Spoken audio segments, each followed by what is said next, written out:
Halo semua, perkenalkan, saya Putri Naila Amelia dengan NIM 230411844889.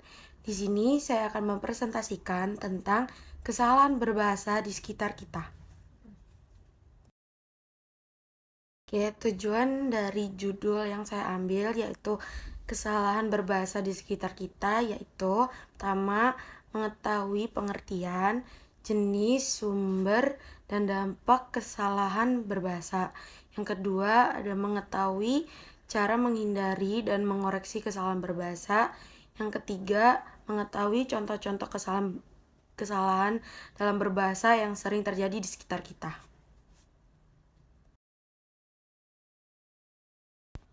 Di slide selanjutnya ada manfaat.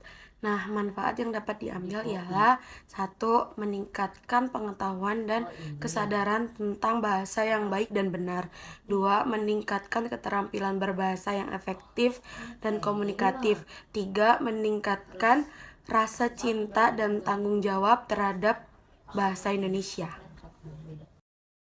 Di slide selanjutnya ada pengertian kesalahan berbahasa. Kesalahan berbahasa adalah penggunaan bahasa yang menyimpang dari kaidah bahasa yang berlaku dalam bahasa itu. Kesalahan berbahasa tidak sama dengan kekeliruan berbahasa. Kekeliruan berbahasa adalah penggunaan bahasa yang menyimpang dari kaidah bahasa yang berlaku dalam bahasa itu namun tidak dipandang sebagai suatu pelanggaran berbahasa. Di slide selanjutnya, saya akan menjelaskan jenis-jenis kesalahan berbahasa. Kesalahan berbahasa dapat diklasifikasikan berdasarkan tingkatnya, yaitu yang pertama, kesalahan fonetik. Itu kesalahan yang terjadi pada tingkat bunyi bahasa seperti pengucapan, pengejaan, dan intonasi.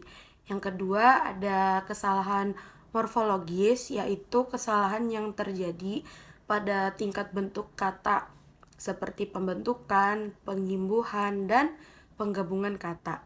Yang ketiga, ada kesalahan sintaksis, yaitu kesalahan yang terjadi pada tingkat kalimat seperti struktur, tata bahasa, dan kesejajaran kalimat.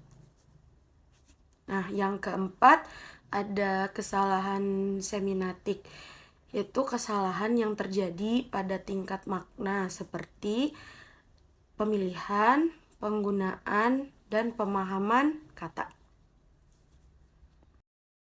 Di slide selanjutnya ada sumber kesalahan berbahasa. Kesalahan berbahasa dapat disebabkan oleh berbagai faktor, antara lain faktor internal, yaitu faktor yang berasal dari dalam diri pengguna bahasa seperti kurangnya pengetahuan, penguasaan, dan keterampilan berbahasa, serta adanya interferensi bahasa ibu atau bahasa asing. Yang kedua ada faktor eksternal, yaitu faktor yang berasal dari luar diri pengguna bahasa seperti lingkungan, situasi, media, dan norma sosial yang mempengaruhi pengguna bahasa.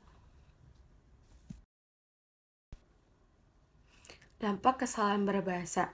Kesalahan berbahasa dapat menimbulkan dampak yang negatif, antara lain mengganggu proses komunikasi baik secara lisan maupun tulisan, yang dapat menyebabkan kesalahpahaman, ketidakjelasan, atau ketidakefektifan pesan.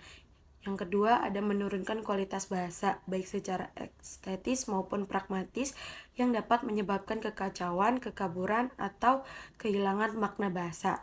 Nah, yang ketiga, menurunkan citra diri, baik secara pribadi maupun profesional, yang dapat menyebabkan penilaian negatif, kurangnya rasa percaya diri, atau hilangnya kredibilitas pengguna bahasa. Slide selanjutnya, cara menghindari dan mengoreksi kesalahan berbahasa. Untuk menghindari dan mengoreksi kesalahan berbahasa, kita dapat melakukan beberapa langkah, antara lain yang pertama, meningkatkan pengetahuan dan penguasaan kaidah bahasa yang berlaku dalam bahasa Indonesia, baik melalui pembelajaran formal maupun informal seperti membaca, menulis, mendengar, dan berbicara. Yang kedua, meningkatkan keterampilan berbahasa yang efektif dan komunikatif, baik melalui latihan maupun praktik seperti berdiskusi, berdebat, berpidato, dan berpresentasi.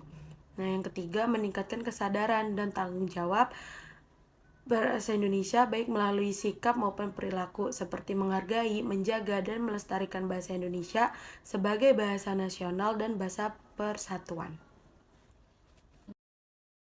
Pada slide selanjutnya, saya akan memberikan contoh-contoh kesalahan berbahasa.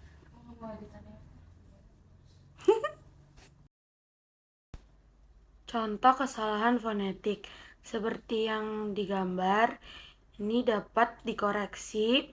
Tambahkan tanda koma setelah kata biru untuk menunjukkan intonasi permintaan yang sopan. Nah, contoh kalimat yang kedua ini kita dapat mengkoreksi ganti kata tahu dengan kata tahu untuk menunjukkan makna pengetahuan, bukan makna benda. Kesalahan morfologis. Ini yang seperti yang digambar, ada saya sudah beres-beres kamar. Nah, yang benar tuh saya sudah bereskan kamar. Nah, koreksinya ganti imbuhan beres dengan imbuhan kan. Jadi bereskan untuk menunjukkan makna menyebabkan sesuatu menjadi beres. Nah, yang contoh kedua ini yang salah, ada dia tidak mau mengikuti aturan-aturan yang ada. Nah, yang benar tuh dia tidak mau mengikuti aturan yang ada.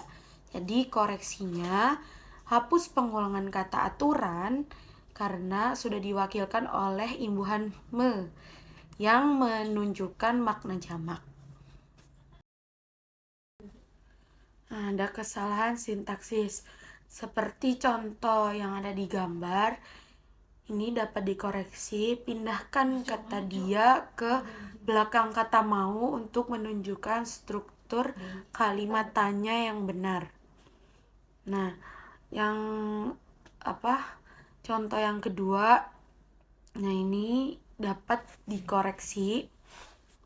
Tidak ada kesalahan di sintaksis dalam kalimat ini. Nah, kalimat ini sudah menggunakan kesejajaran kata sifat yang benar. Contoh kesalahan semantik seperti contoh yang ada di gambar ini dapat dikoreksi, tidak ada kesalahan semantik dalam kalimat ini. Kalimat ini sudah menggunakan pemilihan kata yang tepat.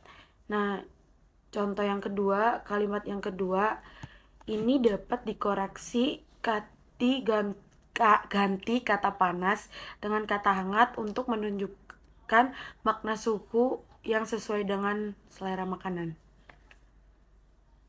Terima kasih. Baiklah, sekian presentasi dari saya.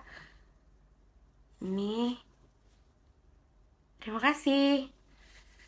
Dadah.